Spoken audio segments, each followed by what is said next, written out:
안녕하세요. 오늘 저희가 함께 깊이 파고들 주자는 바로 고구려 장수왕의 한강 유역 정복입니다. 당신이 보내주신 자료들을 보니까요. 이게 그냥 단순한 영토 확장 이런 걸 넘어서서 거의 1500년 전에 벌어진 엄청난 지정학적 체스게임, 그러니까 대전략으로 봐야 한다는 관점이 참 흥미롭더라고요. 맞습니다. 그 장수왕 제외 기관이 무려 79년이거든요. 413년부터 491년까지인데 이 475년의 한강 유역 점령은요. 이 긴 세월 동안 차근차근 진행된 아주 거대한 계획의 정점이었다고 봐야 해요. 아, 그냥 군사력으로 밀어붙인 게 아니군요. 네, 군사력은 그중 일부였을 뿐이고요. 사실은 국제 외교, 또 국내 정치 개혁, 경제 기반 다지는 거, 심지어는 아주 교묘한 심리전까지 정말 모든 걸 동원한 입체적인 작전이었던 거죠. 와, 진짜 그냥 정복군주가 아니라 대전략가라는 말이 딱 어울리네요. 오늘 저희는 당신 자료들을 보면서 그 5세기 동아시아라는 큰 판 위에서 장수왕이 이 그림을 어떻게 그렸는지, 또 평양천도 같은 내부 개혁은 어떤 의미였는지, 그리고 모두가 그렇게 탐냈던 한강 유역의 진짜 가치는 뭐였는지, 마지막으로 백제를 무너뜨린 그 놀랍도록 치밀했던 과정까지 핵심만 쏙쏙 뽑아서 같이 파헤쳐보려고 합니다. 준비되셨나요? 네, 좋습니다. 그럼 시작해볼까요? 자, 먼저 장수왕이 활동했던 그 5세기 동아시아, 이 판 자체를 좀 이해해야 할 것 같아요. 자료 보니까 그때 중국이 남북으로 나뉘어 있었다면서요? 네, 맞아요. 북쪽엔 북위, 남쪽엔 송이나 제 같은 나라들이 있었다고 하는데 이 분열된 상황이 고구려한테는 어떤 의미였을까요? 이게 아주 중요한 포인트인데요. 만약에 중국이 하나로 통일된 강대국이었다면 고구려가 이렇게 독자적으로 힘을 키우기가 상당히 어려웠을 겁니다. 견제가 심했겠죠, 아무래도. 그렇죠. 그런데 중국이 이렇게 나뉘어 있으니까 고구려한테는 어떤 외교적인 공간 또 기회가 생긴 거죠. 장수왕은 이 기회를 정말 잘 활용했어요. 북쪽에 북위하고 남쪽에 송, 제, 이 양쪽 모두와 공식적인 외교 관계, 그러니까 조공, 책봉 관계를 맺었습니다. 아, 조공책봉 관계요? 네, 이게 당시 동아시아 국가들이 서로의 지위를 인정하고 교류하던 공식적인 틀이었는데 장수왕은 이걸 아주 실리적으로 이용한 거예요. 단순히 그냥 양쪽이랑 다 친하게 지냈다 이런 게 아니라 이건 이용해서 서로 견제하게 만들었다 이런 건가요? 자료에서도 그 북방 유목민족, 유연과의 관계도 나오던데요? 맞습니다. 흔히 말하는 등거리 외교라고 할 수 있는데 남조나 북방의 유연 같은 다른 세력과의 관계를 이용해서 가장 강력한 이웃인 북위를 압박하는 효과를 노린 거죠. 아하, 북위 입장에서도 고구려, 남조, 유연 이렇게 여러 군데를 동시에 신경 쓰는 건 좀 부담스럽잖아요. 그렇죠. 피곤하죠. 네, 그러니까 고구려의 독자적인 영향력을 어느 정도는 인정해주고 직접적인 충돌은 피하는 쪽을 택하게 된 겁니다. 덕분에 고구려는 북쪽하고 서쪽 국경을 안정시킬 수 있었죠. 이야, 이거 완전 현대 기업들이 핵심 사업에 집중하려고 다른 경쟁사들이랑 전략적으로 제휴 맺어서 시장 안정시키는 거랑 되게 비슷하네요. 네, 아주 적절한 비유입니다. 이렇게 북쪽의 위협을 관리하면서 장수왕은 이제 고구려의 힘을 온전히 남쪽으로 쏟아부을 수 있었겠군요. 그 유명한 남진 정책 말이죠. 정확합니다. 그 결과 한반도 남쪽에 있던 백제령 신라는 엄청난 압박을 느끼기 시작했어요. 특히 백제는 장수왕 아버지, 그러니까 광개토대왕한테 한번 크게 당한 경험이 있잖아요. 네, 있었죠. 그래서 고구려의 위협을 더 심각하게 받아들였고 신라는 그때 아직 상대적으로 힘이 좀 약했고요. 고구려 압박이 점점 세지니까 결국 433년에 백제하고 신라가 살아남으려고 손을 잡습니다. 이게 바로 그 유명한 나제 동맹이죠. 아, 나제 동맹. 그런데 이 동맹조차도 고구려의 공세에 대한 어떤 방어적인 대응이었다는 점에서 보면 당시 고구려가 판을 완전히 주도하고 있었다 이렇게 볼 수 있겠네요. 그렇죠. 판을 짜고 흔드는 건 명백히 고구려였고 백제나 신라는 거기에 맞춰서 어떻게든 대응하려는 그런 모양새였던 거죠. 자, 이렇게 외부 환경을 유리하게 만들고 난쪽으로 시선을 돌린 장수왕, 그 다음 행보가 정말 대담하고 상징적이었어요. 427년에 수도를 국내성, 지금의 중국 지안이 있죠. 거기서 평양으로 확 옮겨버립니다. 이거 그냥 이사 간 게 아니라면서요. 국가 시스템 전체를 바꾼 결정이었다고요. 네, 맞습니다. 평양 천도는 그냥 수도 옮긴 게 아니고요. 남진 정책이라는 국가 목표에 맞춰서 고구려라는 시스템 자체를 뭐랄까, 완전히 최적화하는 거대한 구조조정이었다. 이렇게 봐야 해요. 구조조정이라 어떤 면에서요? 크게 한 세 가지 정도로 볼 수 있는데요. 첫째는 정치적으로는 왕권 강화예요. 기존 수도였던 국내성은 오랫동안 그 지역 기반 귀족들 힘이 셌거든요. 아, 터줏대감들이 있었겠네요. 그렇죠. 평양으로 수도를 옮기면서 이런 귀족 세력의 영향력에서 좀 벗어나서 왕 중심의 중앙 집권 체제를 더 단단하게 만들 수 있었던 거죠. 두 번째는 역시 경제적인 이유가 크겠죠. 자료에서도 대동강 유역의 중요성을 엄청 강조하던데요. 관료 시스템을 유지하는데 아주 필수적인 기반이 된 거죠. 그리고 세 번째 이유는 역시 군사 전략적인 측면입니다. 그렇죠. 국내성이 약간 산악지대에 있어서 방어에 유리한 느낌이었다면 평양은 훨씬 남쪽에 있고 평야지대니까 공격을 위한 전진기지 같은 느낌이었겠네요. 정확하게 보셨어요. 평양은 백제하고 신라를 직접 압박할 수 있는 전략적 요충지였고 또 남쪽으로 군대를 보낼 때 보급선도 크게 줄일 수 있었죠. 국가의 중심축 자체를 방어에서 공격으로 또 북방 중심에서 남방 중심으로 옮긴 겁니다. 전략은 구조를 따른다 이런 말도 있던데. 네, 그런 말이 있죠. 장수왕은 남진이라는 새로운 전략을 효과적으로 실행하려고 평양이라는 새로운 국가 구조를 만든 셈이에요. 자, 이제 장수왕의 최종 목표 한강 유역을 한번 가보겠습니다.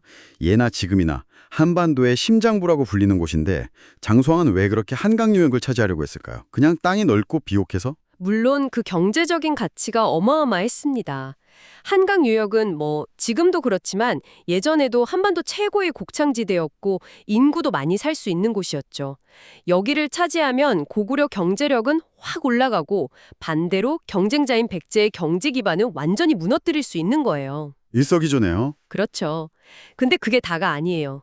군사적으로도 정말 핵심 중의 핵심이었죠. 아, 한반도 허리를 가로지르니까 교통이나 물류의 중심지였겠군요. 네, 맞습니다. 한강은 육상교통하고 수로교통이 딱 만나는 지점이거든요. 여기를 장악하면 사방으로 군대를 보내거나 물자를 옮기기가 너무 편해지는 거죠.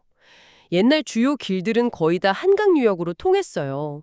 한반도 전체의 어떤 군사적인 무게중심이었다고 할 수 있죠. 그리고 또 하나 결정적인 이유가 있었다면서요. 그 중국과의 교류 창구 역할? 네, 바로 그겁니다.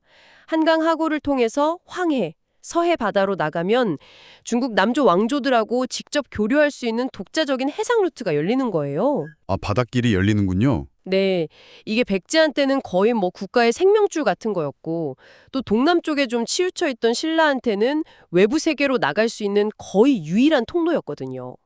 그러니까 고구려가 한강 유역을 차지한다는 건 단순히 땅을 얻는 걸 넘어서 백제랑 신라의 대외교류 통로, 그러니까 숨통을 완전히 장악한다는 의미였어요. 와, 듣고 보니까 진짜 단순한 땅 따먹기가 아니었네요.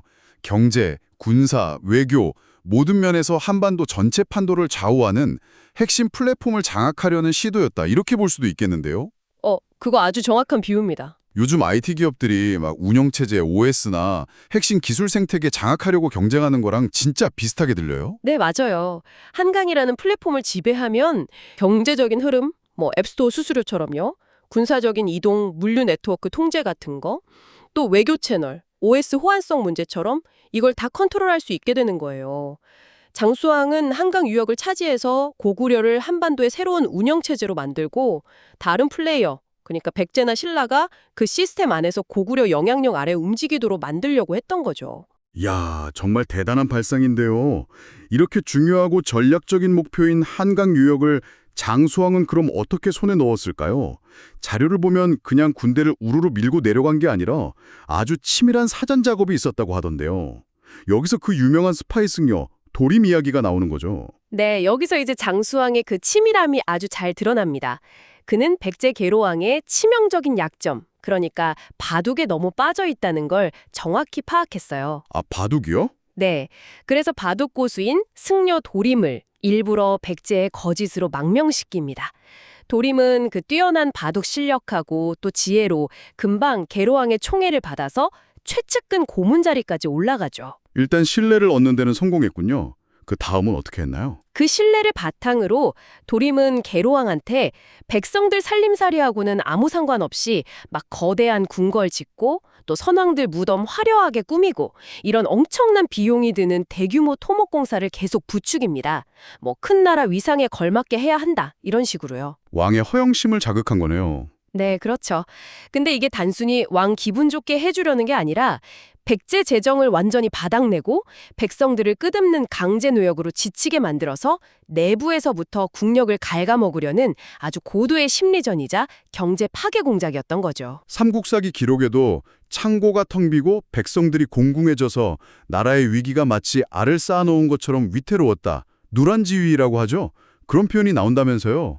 진짜 아슬아슬했나 봐요. 그렇습니다. 그 누란지위라는 말 그대로 정말 언제 무너질지 모르는 극도로 위험한 상황까지 백제를 몰아넣은 거예요. 나라 힘은 약해지고 민심은 떠나가고 다급해진 계로왕이 마지막 희망을 걸고 472년에 북위에 사신을 보내서 도움을 요청합니다. 그런데 이때 보낸 국서가 또 다른 실책이 돼요. 아니, 도와달라고 요청한 건데 왜 그게 실책이었죠? 그 국서 내용이 너무 감정적이고 도발적이었어요. 장수왕 개인을 막 맹렬히 비난하는 걸 넘어서 고구려 선대 왕들까지 모욕하는 내용을 담았던 거죠. 아이고. 이게 북위를 자극해서 고구려를 좀 치게 만들려는 의도였겠지만 결과는 완전히 반대였습니다. 왜냐하면 장수왕은 이미 수십 년에 걸쳐서 북위하고 안정적이고 실리적인 관계를 잘 만들어 놓은 상태였거든요. 아, 이미 관계가 좋았군요. 네. 북위 입장에서는 이미 기울어가고 있는 백제랑 손잡고 강력한 고구려랑 전쟁을 벌인다. 그럴 이유가 전혀 없었죠. 오히려 예측 가능하고 안정적인 관계를 맺어온 고구려하고 관계를 유지하는 게 훨씬 이득이었던 거예요. 결국 북위는 계로왕의 요청을 사실상 그냥 무시해버렸고 백제는 외교적으로 완전히 고립되고 만 거죠. 와, 경제는 파탄 지경이고 백성들 마음은 떠났고 외교적으로도 완전히 고립됐고 이제 진짜 모든 조건이 고구려에게 유리하게 딱 갖춰졌네요. 그렇습니다. 내부 분열, 경제 악화, 외교 고립까지 모든 준비가 끝나자 마침내 475년 장수왕은 직접 3만 대군을 이끌고 백제를 정격 침공합니다. 이미 안에서부터 무너져 내린 백제는 제대로 저항도 못했어요. 불과 7일 만에 수도 한성에 함락되고 계로왕은 아차산성 근처로 도망쳤다가 결국 붙잡혀서 비참하게 처형당하고 맙니다. 7일 만에요. 이야, 진짜 군사행동은 이미 승패가 다 결정된 다음에 벌어진 그냥 마지막 확인사살 같은 그런 느낌이었네요. 정확합니다. 결정적인 승리는 전쟁터가 아니라 그 이전에 도림의 첩보 활동이나 심리전, 그리고 장수왕의 그 치밀한 외교전에서 이미 거둔 상태였던 거죠. 이게 바로 오늘날 우리가 하이브리드 전쟁이라고 부르는 개념하고 놀랍도록 비슷해요. 하이브리드 전쟁이요? 네, 군사적인 수단뿐만 아니라 정보전, 경제전, 외교전 같은 비군사적 수단을 다 결합해서 전쟁과 평화의 경계를 좀 모호하게 만들면서 목표를 달성하는 방식이죠. 1500년 전에 이미 이런 전략을 썼다는 게 참 놀랍습니다. 정말 그러네요. 자, 이렇게 한강 유역을 점령하면서 고구려는 그야말로 명실상부한 최선성기를 맞이하게 됩니다. 영토는 저 위 만주에서 한반도 중남부, 자료에 나왔던 그 충주 고구려비가 세워진 곳까지 이르렀고 동아시아의 강력한 패자로 우뚝 섰어요. 그런데 이 점령이 그냥 일시적인 군사적 성공이 아니라 장기적인 지배를 염두에 둔 거였다는 증거들도 있다고요. 네, 맞습니다. 고고학 발굴 결과들이 그걸 보여주는데요. 고구려는 백제의 수도였던 풍납토성이나 몽촌토성 같은 기존 시설들을 막 파괴한 게 아니라 오히려 몽촌토성 같은 곳은 좀 고쳐서 남진 정책을 위한 사령부나 거점으로 활용한 흔적들이 보여요. 아, 재활용을 했군요. 네. 그리고 또 서울 아차산 일대에는 50개가 넘는 작은 요새, 이걸 보루라고 하는데요. 이 보루들을 아주 촘촘하게 연결해서 방어망을 만들었어요. 근데 이 보루들이 그냥 단순한 감시초소가 아니라 병사들이 머물 막사, 또 무기 만들거나 고칠 대장간, 물 저장 시설 같은 걸 다 갖춘 복합적인 군사 행정 거점이었어요. 시설이 다 있었네요. 그렇죠. 이건 한강 유역을 일시적이 아니라 영구적으로 통치하려는 의도를 아주 명확하게 보여주는 증거라고 할 수 있습니다. 하지만 역사가는 늘 그렇듯이 또 예기치 못한 결과를 낳기도 하잖아요. 이 눈부신 성공이 오히려 고구려에게 새로운 도전 또 변화의 씨앗을 뿌렸다는 분석도 되게 흥미로웠어요. 네, 맞습니다. 참 아이러니한 일인데 장수왕의 가장 큰 성공이 오히려 미래의 위기를 만들어낸 셈이 됐죠. 첫째는 백제가 수도를 남쪽 웅진, 지금의 공주로 옮겨서 멸망은 피하고 다시 일어설 발판을 마련했다는 점이에요. 완전히 제거하지는 못한 거죠. 그렇죠. 살아남았죠. 둘째, 그리고 이게 더 중요한 변화인데 바로 신라와의 관계입니다. 그전까지는 백제라는 뭐랄까 완충지대가 있었잖아요. 그런데 한강 유역을 고구려가 차지하면서 이제 신라하고 직접 국경을 맞대게 된 거예요. 와, 강력한 고구려 제국하고 직접 딱 마주하게 된 신라는 진짜 엄청난 위기감을 느꼈겠네요. 살아남으려면 어떻게든 더 강해져야만 했을 테고요. 바로 그 점입니다. 이게 제국의 과잉 팽창, 영어로는 임페리얼 오버스트레치라고 하죠. 그런 문제하고 연결돼요. 너무 넓어진 영토와 길어진 국경선을 관리하는 게 고구려한테도 큰 부담이 됐고 동시에 직접적인 위협을 느낀 신라가 스스로를 막 강화하고 발전시키는 아주 강력한 동기가 된 거죠. 그러니까 장수왕이 백제라는 주 경쟁자를 약화시키면서 의도치 않게 그동안은 약한 2순위 경쟁자였던 신라를 고구려의 새로운 주적으로 키워준 셈이네요. 네, 그렇게 볼 수 있습니다. 결과적으로 그렇게 된 거죠. 11년에 한강 유역을 고구려한테서 빼앗는 사건으로 이어지는 거군요. 그리고 553년에는 신라가 또 백제를 배신하고 단독으로 차지하면서 한반도 역사의 흐름이 완전히 바뀌게 되고요. 그렇습니다.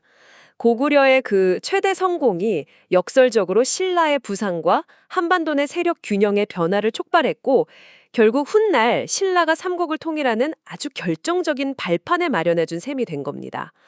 참 역사의 아이러니죠. 네, 지금까지 장수왕의 한강 점령 과정을 쭉 따라와 보니까 정말 이게 1500년 전이라는 게 믿기 어려울 정도로 현대 전력하고 맞닿는 부분이 진짜 많네요. 특히 아까 이야기 나눴던 그 플랫폼 전쟁이라는 관점, 저는 그게 굉장히 인상 깊었어요. 네, 그렇죠. 한강 유역을 그냥 땅덩어리가 아니라 경제, 즉 생산과 교역의 중심이죠. 군사, 병력 이동과 방어의 핵심이고요.